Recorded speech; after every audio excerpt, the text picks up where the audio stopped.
Astaghfirullah. Bismillahirrahmanirrahim. Assalamualaikum warahmatullahi wabarakatuh.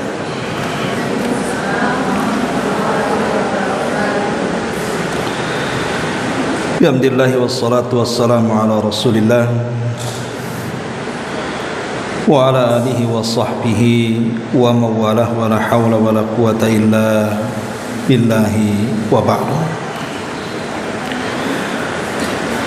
Baik, kita akan lanjutkan kajian kita, masih membahas kitab 175 Jalan Menuju Surga, dan kita masuk pada poin ke-33 halaman 84. Bagaimana caranya agar kita dapat menolak musibah yang datang secara tiba-tiba. Baik, kita akan baca dulu baru kita jelaskan. Rasulullah sallallahu alaihi wasallam bersabda, "Man qala hina yumsi Bismillahi la yadur Bismillahilladzi la yadurru ma'asmihi syai'un fil ardi wala fis sama wa huwa sami'ul alim thalatha marratin lam yusibhu faj'atu bala'in hatta yusbiha wa man qalaha hina yusbihu thalatha marratin lam yusibhu faj'atu bala'in hatta yumsiya." Kata Nabi SAW, barang siapa yang ketika memasuki waktu petang mengucapkan dengan nama Allah, zat yang dengan menyebut namanya sesuatu apapun yang ada di bumi ataupun di langit tidak bisa memberikan madarat kepadanya, dan dia maha mendengar lagi maha mengetahui, dibaca 3 kali, niscaya dia tidak akan ditimpa musibah secara tiba-tiba sampai dia memasuki waktu pagi. Dan barang siapa yang mengucapkannya ketika memasuki waktu pagi 3 kali bacaan, niscaya dia tidak akan tertimpa musibah secara tiba-tiba sampai dia memasuki waktu sore. Kemudian Nabi SAW juga bersabda, "Ma min 'abdin yaqulu fi sabahi kulli yawmin wa masa'i kulli lailatin Bismillahilladzi la yadurru ma'asmihi syai'un fil ardi wala fis sama wa huwa samiul alim thalatha marratin lam yadurruhu syai'un." Tidak ada seorang hamba yang mengucapkan pada waktu pagi setiap hari dan pada waktu sore di setiap malam dengan nama Allah, zat yang dengan menyebut namanya satu apapun yang ada di langit dan di bumi tidak akan memberikan madarat, dan dia maha mendengar lagi maha mengetahui, dibaca 3 kali, melainkan tidak akan ada satu apapun yang bisa memadaratkannya. Baik, ma'asyiral muslimat yang dimuliakan Allah Subhanahu wa taala, hadis ini adalah hadis yang sangat baik sekali untuk kita amalkan, di mana Nabi SAW memberikan amalan kepada kita, dan amalan ini dibaca di setiap pagi dan petang. Makanya sebagian para ulama mengistilahkan dengan zikir pagi dan petang. Apa amalan ini yang luar biasa keutamaannya? Nabi SAW memerintahkan kita untuk membaca kalimat Bismillahilladzi la yadurru ma'asmihi syai'un fil ardi wala fis sama' wa huwas samiul alim. Jadi kalau ibu membaca lafaz ini 3 kali di waktu pagi dan 3 kali di waktu petang, maka Allah Subhanahu wa taala lewat lisan Rasul akan memberikan penjagaan. Tidak ada satupun yang bisa mencelakakan dia. Baik, kita akan sedikit bicara tentang kisah dalam hadis ini. Hadis ini sebenarnya yang meriwayatkan adalah seorang perawi namanya Aban ibn Uthman. Dan Aban ibn Uthman ini mengambil dari ayahnya Uthman. Satu hari Aban ini sedang menceritakan hadis ini, artinya sedang menyampaikan hadis ini di hadapan beberapa murid-muridnya.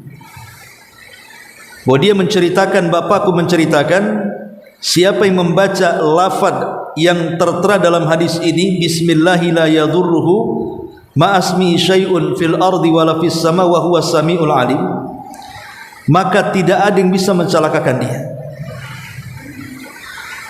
Rupanya ada salah satu muridnya Aban ini memperhatikan Aban saat menyampaikan hadis ini. Rupanya di salah satu anggota badan Aban ini, entah tangan ataupun kaki, nampak ada cacat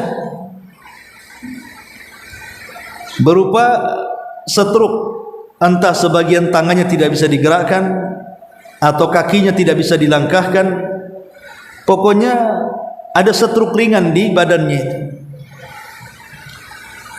Jadi orang ini yang mendapatkan riwayat daripada Aban seolah-olah memandang Aban itu dengan pandangan yang aneh. Bagaimana mungkin Aban yang meriwayatkan hadis ini? Katanya Nabi SAW mengatakan, siapa yang mengamalkan hadis ini siang, pagi dan petang hari, tidak ada yang mencelakakan dia, tidak ada yang memadaratkan dia. Kenapa yang meriwayatkan hadis ini kok sebagian anggota badannya terkena madarat dalam bentuk stroke? Jadi orang ini heran. Maka Aban ibn Uthman menjelaskan, dia mengatakan, sesungguhnya aku tidak pernah meninggalkan zikir ini sejak aku mendengar dari ayah. Artinya setiap hari Aban membaca zikir ini pagi dan petang. Dan selama aku mengamalkan hadis ini, aku tidak pernah punya riwayat penyakit. Satu malam aku lupa tidak membacanya. Tiba-tiba di pagi hari, rupanya takdir Allah Subhanahu wa taala menghampiri diriku sehingga aku terkena stroke ringan. Jadi Aban ibn Uthman ini menjelaskan kepada muridnya bahwa stroke dia itu gara-gara tidak membaca amalan ini yang biasa diamalkan setiap hari. Dia lupa satu malam, sehingga keesokan harinya berjalanlah takdir Allah Subhanahu wa taala, dia pun terkena stroke ringan. Kisah yang menarik yang lainnya adalah kisah daripada seorang imam namanya Al-Qurtubi. Ma'ruf Imam Qurtubi adalah imam ahli hadis dan juga dikenal dengan tafsirnya. Makanya ada tafsir namanya tafsir Qurtubi. Lah pemegang tafsir Al-Qurtubi ini persis seperti kisah Aban. Kata Imam Qurtubi, semenjak aku mendengar hadis itu, aku tidak pernah meninggalkan untuk membacanya siang dan malam. Jadi dia mengamalkan betul-betul hadis ini, dan dia sangat yakin bahwa siapapun yang mengamalkan lafaz dalam hadis ini tidak akan celaka, tidak akan tertimpa madarat kecuali dengan izin Allah Subhanahu wa taala. Dan selama aku mengamalkan lafaz ini, alhamdulillah, kata Qurtubi, aku tidak pernah ditimpa madarat apapun. Sampai satu malam saat aku berada di kota Madinah, aku lupa membaca hadis ini. Maka tiba-tiba kemudian entah dari mana datangnya kalajengking. Tiba-tiba kalajengking itu menyengat badanku, dan aku mengalami demam hebat. Dari dua kisah ini, pertama kisah Aban ibn Uthman, yang kedua kisah Imam Qurtubi, menunjukkan bahwa ulama salaf itu sangat yakin sekali untuk mengamalkan amalan ini. Harusnya kita juga sama. Kalau Nabi SAW memberikan amalan, kemudian dalam amalan itu menyebutkan khasiatnya, keutamaan dan keuntungannya, maka kita harus yakin dengan apa yang disabdakan Nabi SAW. Jangan dibuat amalan ini sebagai amalan coba-coba, tapi harus dengan penuh keyakinan seperti Aban ibn Uthman dan Al-Qurtubi tadi. Dia sangat yakin orang yang mengamalkan amalan ini akan dijaga oleh Allah Subhanahu wa taala, karena keduanya sudah merasakan ketika lupa tidak mengamalkan amalan ini, tiba-tiba atau secara tiba-tiba datang bencana kepada keduanya. Yang satu diserang stroke ringan, yang satu diserang kala jengking. Ma'asyiral muslimat yang dimuliakan Allah Azza wa Jalla, itu yang terkait dengan beberapa kisah yang terkait dengan hadis ini. Baik, kita akan ambil faedah dari hadis ini. Hadis ini membicarakan tentang persoalan keutamaan zikir, bahwa siapapun yang berzikir kepada Allah dan menyebut namanya, maka Allah tidak akan membiarkan orang yang berzikir kecuali Allah akan memberikan penjagaan. Makanya zikir itu disebut hisnul hasin, benteng yang mampu membentengi dari seluruh mara bahaya. Orang kalau senantiasa berzikir dan dia yakin dengan zikirnya, maka kehidupannya akan terjaga, tidak akan mudah disakiti, tidak akan mudah difitnah, dibuli, apalagi kemudian diserang oleh kalangan jin dengan sihir-sihirnya, atau diserang oleh makhluk yang sangat jahat yang Allah ciptakan untuk menjadikan ujian bagi manusia yang lainnya. Jadi ini salah satu zikir untuk pembenteng, membentengi diri dari setiap keburukan. Maka rugi kalau seandainya seseorang tidak membacanya. Bacalah setiap hari di waktu pagi dan petang. Ada sebagian orang mengatakan bahwa kalau zikir ini tidak dibaca tepat waktu, maka tidak ada pengaruhnya. Artinya memang harus dibaca tepat waktu, itu maksudnya betul-betul di pagi hari atau di sore hari. Tapi pendapat yang kuat bahwa tidak demikian. Zikir ini dibaca dimanapun, mau pagi, mau siang, mau sore, mau malam, mau menjelang dini hari, satu hari satu malam, tetap memberikan khasiat sebagaimana yang disabdakan Nabi SAW. Tidak mesti harus pagi hari ataupun petang hari, walaupun itu afdolnya. Karena yang namanya pagi itu disebut dengan as-sabah. Itu ada yang mengartikan bahwa sabah itu dari terbit fajar sampai terbit matahari. Ada juga yang mengatakan sampai ke matahari tergelincir ke arah barat, masuk waktu subuh, masuk waktu zuhur, itu disebut sabah namanya. Dan masa dalam bahasa Arab itu maksudnya ada yang mengatakan dari asar sampai tenggelam matahari, tapi ada juga yang mengatakan yang dimaksud masa itu dimulai daripada ba'da zuhur sampai waktu subuh. Artinya doa ini dibaca kapanpun akan mendatangkan wasiat, akan mendatangkan manfaat-manfaat yang banyak dan khasiat-khasiat yang luar biasa, asal dibaca dengan penuh keyakinan.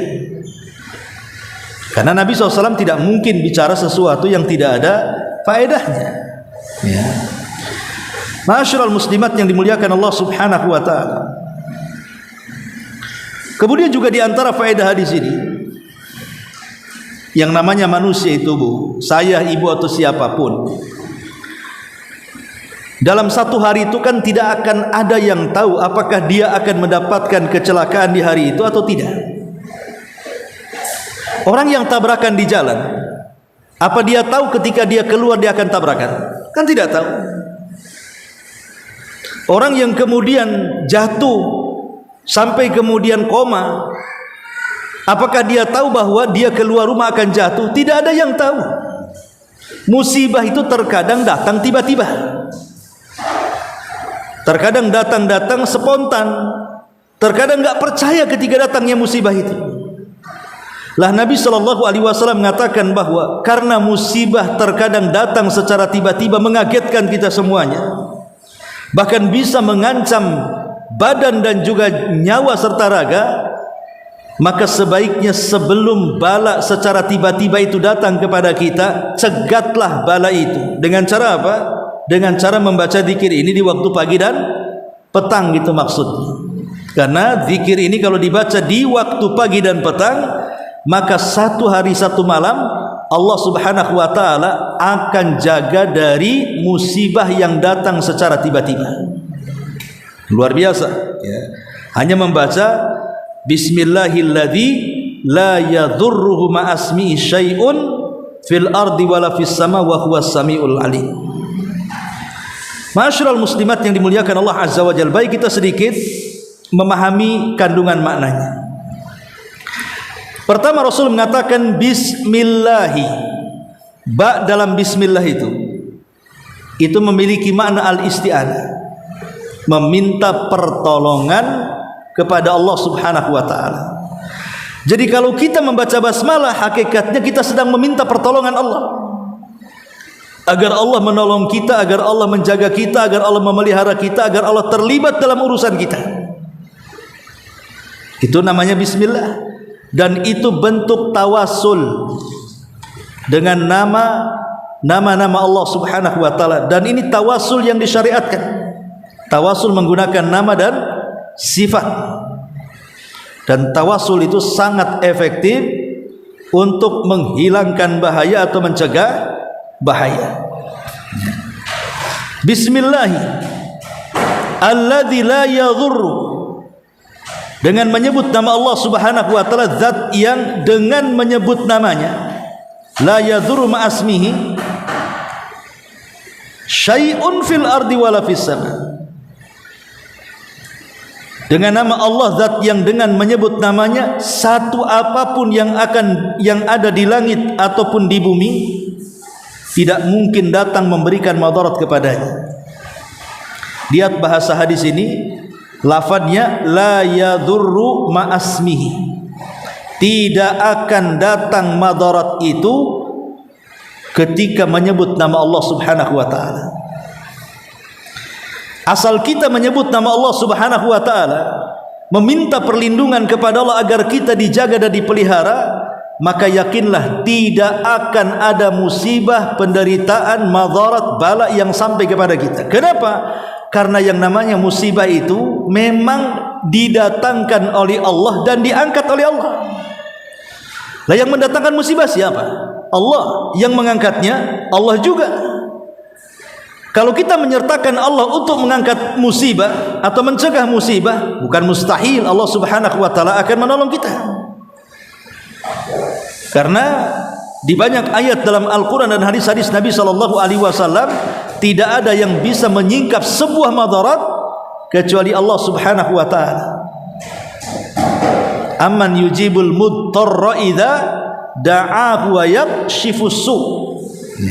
Siapa lagi yang bisa mengijabah doa orang yang kesulitan, atau mengijabah dan menyingkap sesuatu yang akan menjadikan madarat bagi kehidupan, kecuali Allah Subhanahu wa ta'ala. Makanya kenapa di sini pengarang memberikan judul bagaimana caranya agar kamu dapat menolak musibah yang datang tiba-tiba, karena musibah datang dari Allah dan Allah juga yang akan mengangkatnya.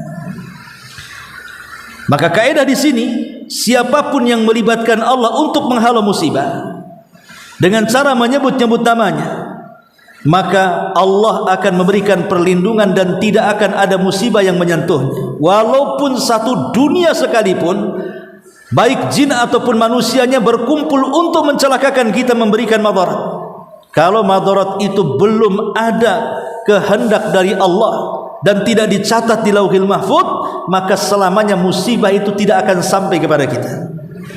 Walaupun seandainya okelah musibah itu datang, terkena sengatan ular, terkena sengatan kalajengking, atau jatuh dari ketinggian, maka sesungguhnya sengatan-sengatan itu tidak akan memadaratkan jauh lebih parah dibandingkan yang kita bayangkan. Boleh jadi mungkin digigit ular, ya betul digigit, tetapi tidak ada bisanya. Atau mungkin disengat kalajengking. Harusnya orang yang disengat kalajengking itu bengkak, tidak bisa jalan, bisanya berbahaya. Ya digigit tapi tidak ada bisanya. Itu ketika kita mengamalkan lafaz ini. Atau mungkin jauh dari ketinggian yang harusnya dia mati, dia masih hidup dan sehat umpamanya kan. Atau yang harusnya dia ketabrak mati tahu-tahu hidup, ya.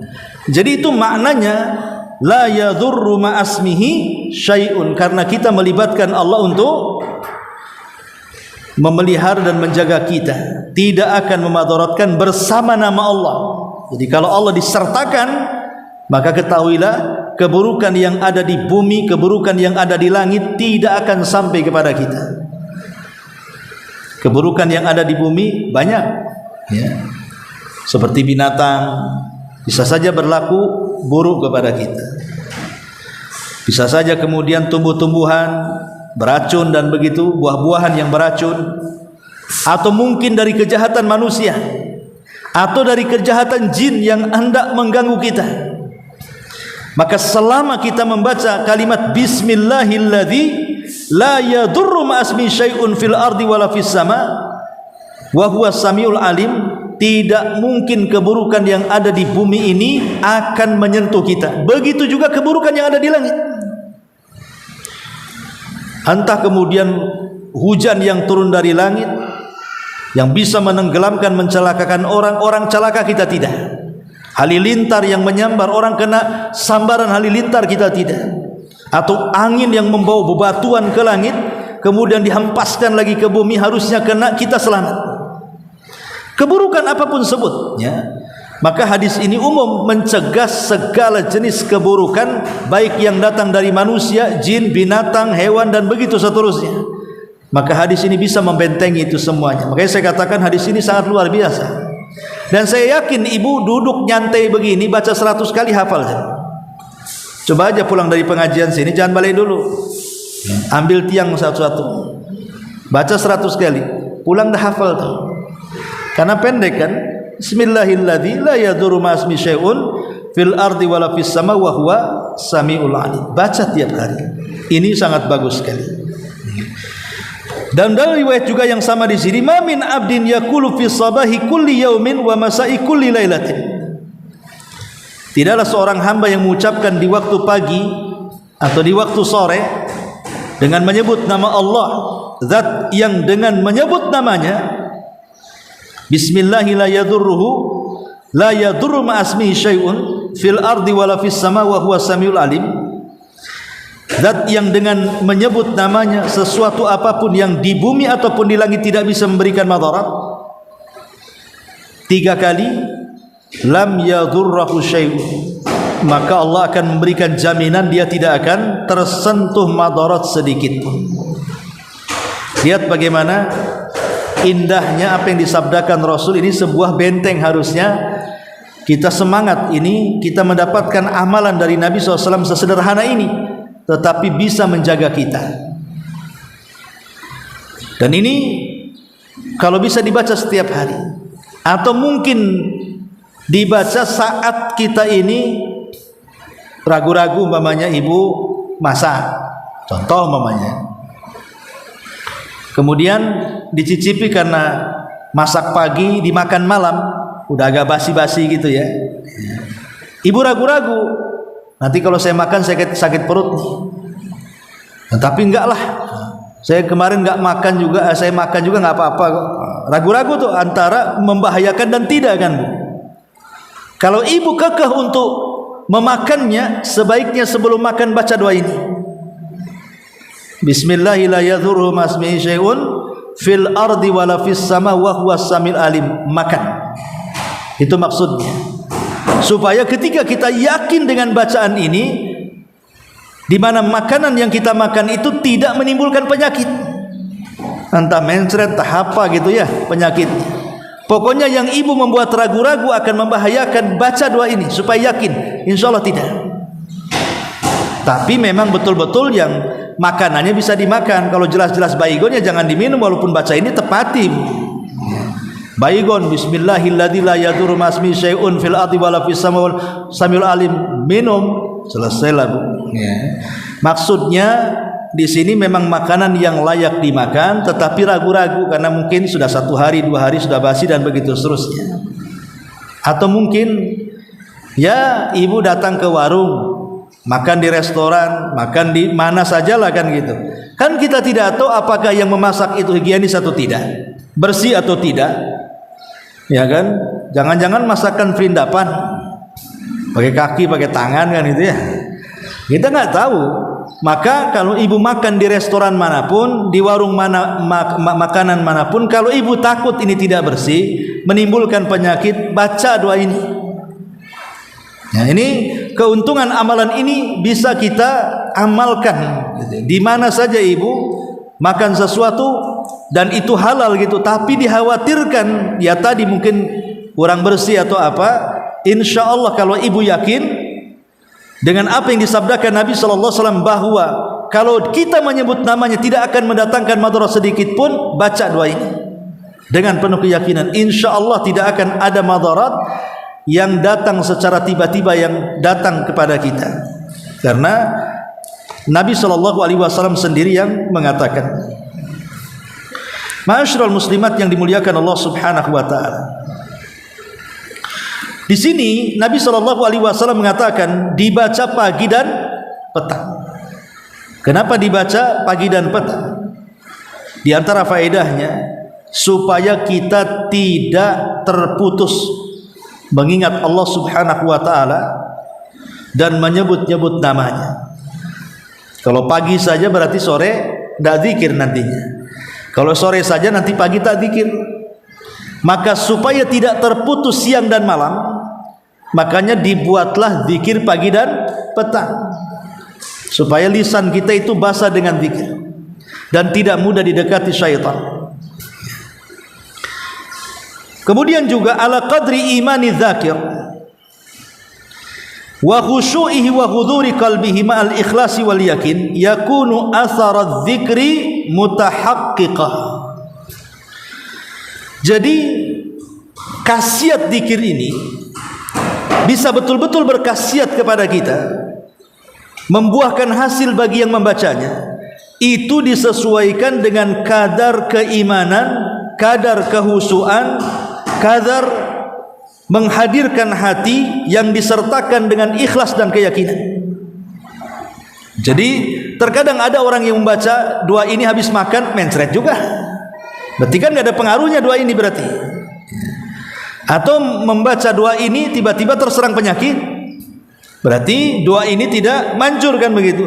Lah ulama mengatakan bahwa khasiat doa ini itu digantungkan dengan keimanan. Kalau kita betul-betul beriman, khusyuk, menghadirkan hati penuh ikhlas dan keyakinan, maka dipastikan ada pengaruhnya. Tapi kalau kita bacanya ya kurang yakin, kurang iman, tidak ada keikhlasan, apa gunanya baca doa ini? Nggak ada pengaruhnya. Itu maksudnya ya. Kemudian juga istihbabul ityan bihadza dzikri fi shabahi wal masa liyakunal insan mahfuzan biidznillah taala min an yusibahu faj'atu bala'in aw dhurru musibatin aw nahwi dzalik. Kenapa Nabi menganjurkan atau menyunahkan membaca zikir ini setiap pagi dan petang? Supaya manusia senantiasa dalam penjagaan Allah. Jadi supaya kita ini senantiasa dalam penjagaan Allah, entah dijaga dari musibah yang datang tiba-tiba ataupun terjaga dari madarat yang akan menimpanya dalam hari itu, atau mungkin madarat yang sifatnya jangka panjang yang akan menimpanya. Karena di sini umum bahwa siapapun yang membaca doa ini siang ataupun malam, pagi ataupun petang, maka 1 hari 1 malam itu betul-betul dilindungi Allah. Mungkin ada tetangga yang hasad kepada kita, maka hasadnya tidak akan mempan kepada kita. Atau mungkin tetangga ada yang nyihir, maka sihirnya tidak akan mempan kepada kita. Atau tangga ada yang iri hati sehingga memfitnah kita, mengadu domba ke yang lain. Adu dombanya tidak akan ada pengaruh kepada kehidupannya. Atau hendak mungkin menghancurkan bisnis kita dengan cara menghasut yang lainnya supaya tidak laku dan begitu seterusnya, enggak akan ada ngaruh kalau kita membaca lafaz ini dengan sungguh-sungguh. Termasuk juga Bu, kalau ibu masuk ke salah satu rumah, selain membaca a'udzu bikalimatillahi tammati min syarri ma khalaq, memang ibu punya rumah baru yang belum pernah ditempati, atau rumahnya sudah lama tidak ditempati karena ibu pulang kampung, ya, ataupun mungkin baru beli, boleh jadi mungkin rumah ini banyak setannya, maka perbanyak zikir ini supaya jangan sampai diganggu. Selain membaca zikir-zikir pelindungan yang lainnya, baca zikir ini. Karena ada orang yang salah kaprah, pindah rumah, buat acara sembelih hewan kemudian makan-makan. Itu bukan syariat yang diajarkan Nabi SAW. Kalau syukuran makan-makan ya silakan saja, tapi di sana ada lafaz-lafaz zikir mudah dihafal. Baca aja pagi dan petang kalau ingin, umpamanya takut kok rumah ini menyeramkan, ya, jangan-jangan rumah hantu, atau ibu mungkin malam-malam ingin buang hajat, tiba-tiba bukan langit aja gelap karena hujan, lampu pula ikut gelap, handphone pula lowbat, ya. Mau ke kamar mandi takut, bacalah doa ini, ya. Jadi doa ini baca di kapan saja, ini bisa mencegah kita dari segala macam madarat yang datang dari manapun, dari atas, dari bawah, samping kiri, samping kanan, semua bisa dibentengi dengan lafaz ini, dengan syarat yang disebutkan para ulama tadi. Jelas kehusyuannya, jelas keimanannya, jelas keikhlasannya, jelas keyakinannya, dan begitu seterusnya. Inilah diantara juga faedahnya. Kemudian qaulu yaqinis salafi, quwwatu yaqinis salafil awwal. Quwwatu yaqinis salafil awwal billahi wa tasdiqihim bima akhbara bihi Rasulullah sallallahu alaihi wasallam. Ketika tadi di mukaddimah saya menjelaskan kisah Aban bin Utsman dan juga Qurtubi, itu menunjukkan apa? Bagaimana para ulama salaf itu begitu yakin dengan khasiat doa ini sehingga mereka tidak pernah meninggalkan membaca doa ini seumur hidup mereka. Dan kalau sekali saja lupa, betul-betul terjadi musibah. Itu kan yakinnya dengan doa itu sehingga mereka tidak mau meninggalkan doa ini. Kalau kita ini kadang-kadang nggak yakin sih masalahnya. Baliklah ke takdir katanya. Mau baca nggak dibaca, kalau sudah waktunya musibah terkena musibah. Itulah keyakinan bodoh kita kadang-kadang. Ya, jadi baca saja. Ini kan memang Rasul yang memerintahkan dan Rasul yang mengatakan khasiatnya, maka kita wajib yakin dan percaya dengan apa yang dihabarkan Nabi sallallahu alaihi wasallam kepada kita. Ini diantara keterangan amalan yang ke-33. Wallahu a'lam. Sebelum saya tutup, mungkin satu poin aja. Silakan boleh bertanya.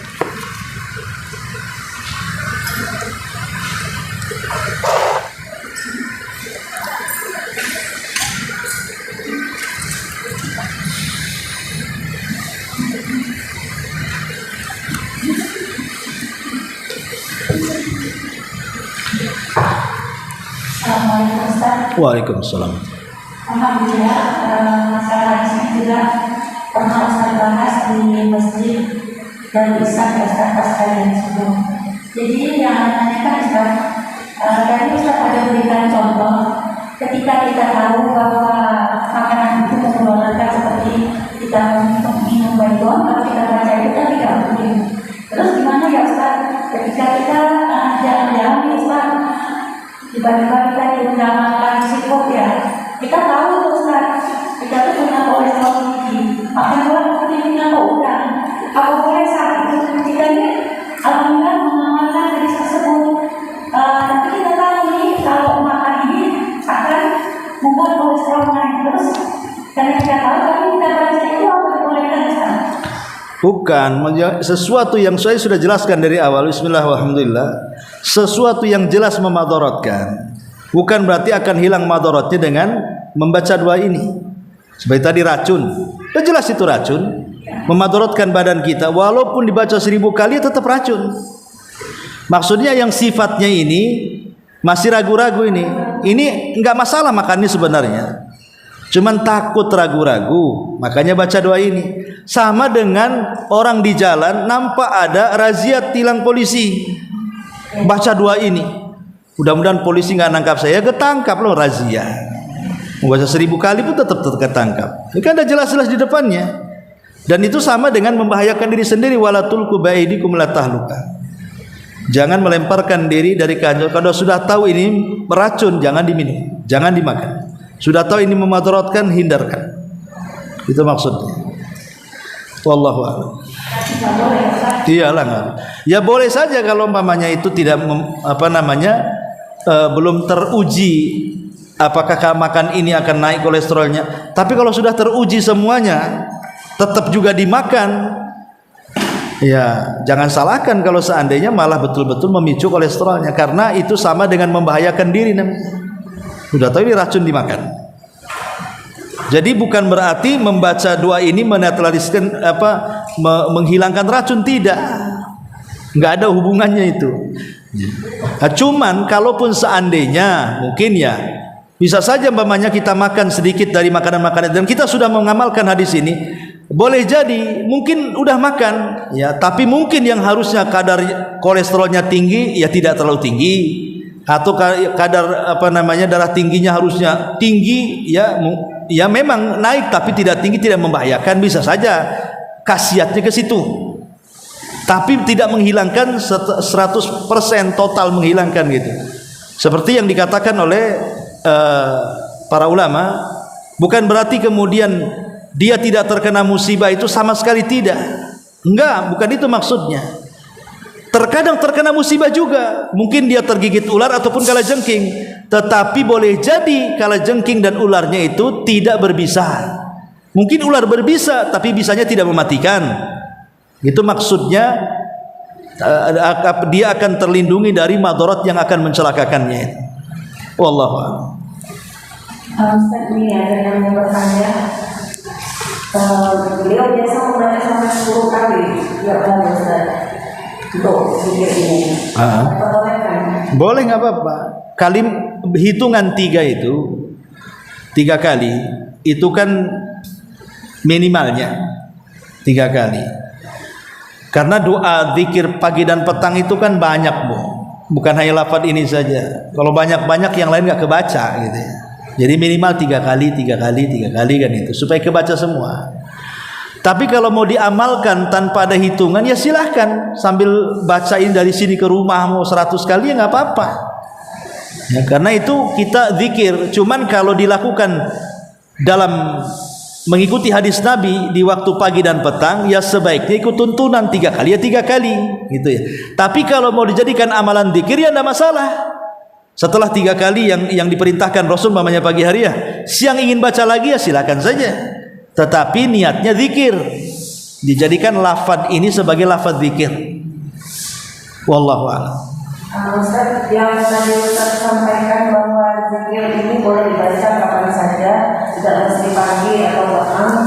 Apakah termasuk zikir yang lain yang terkandung dalam zikir petang itu, Ustaz? Kadang kita ada kebutuhan tidak sempat untuk membaca zikir petang, boleh kita baca di lain waktu, Ustaz? Boleh, karena gini definisi kan di situ ada bahasa sobah masa dalam bahasa Arabnya ya. Sobah itu artinya pagi, masa itu artinya petang. Lah kalimat sobah ini dari jam berapa ke jam berapa sebenarnya? Ada yang mengatakan kalimat sobah itu dari terbit fajar shadiq, maksudnya waktu subuh, sampai terbit matahari. Itulah disebut sobah namanya. Tapi ada juga sebagian para ulama mengatakan sobah itu bukan hanya sampai terbit matahari, tapi sampai zawal. Zawal itu artinya matahari condong ke arah barat, datang waktu zuhur. Atau dengan kata lainnya, dari waktu subuh sampai zuhur, itu disebut sobah. Adapun masa, ada sebagian para ulama mengatakan masa itu artinya dari asar ke maghrib, itu disebut masa. Tapi sebagian ulama yang lainnya, terutama ulama bahasa, mengatakan bahwa masa itu mulai dari ba'da zuhur sampai subuh. Itu maksudnya. Sehingga kalau cuman ulama mengatakan bagaimanapun yang paling afdol ya tentu dibaca di awal waktu. Di awal waktu itu ya maksudnya dari subuh sampai terbit matahari itu namanya awal waktu. Atau dari asar ke maghrib itu awal waktu namanya. Tapi kalau tidak sempat di awal waktu bukan berarti di tengah di akhir waktu tidak boleh, gitu maksudnya. Jadi kalau mamanya zikir jam segitu tidak sempat, ya sudahlah agak siangan kita zikir. Atau sore nggak sempat, ya udah malaman kita zikir. Yang penting kita baca zikirnya gitu. Wallahu a'lam. Ya. Apabila zikir tersebut jika dibaca juga berpengaruh untuk keluarga yang tinggal dalam satu rumah dengan kita atau hanya untuk diri sendiri. Efek dari zikir itu, efek zikir itu kepada yang berzikir. Efek zikir itu kepada yang berzikir. Lain kalau doa. Kalau doa efeknya kepada orang banyak. Ya, karena doa itu bisa mendoakan diri sendiri, bisa mendoakan orang. Kalau zikir itu amalan orang berzikir. Karena dia yang berzikir. Jadi khasiatnya kembali kepada yang berzikir. Wallahu a'lam.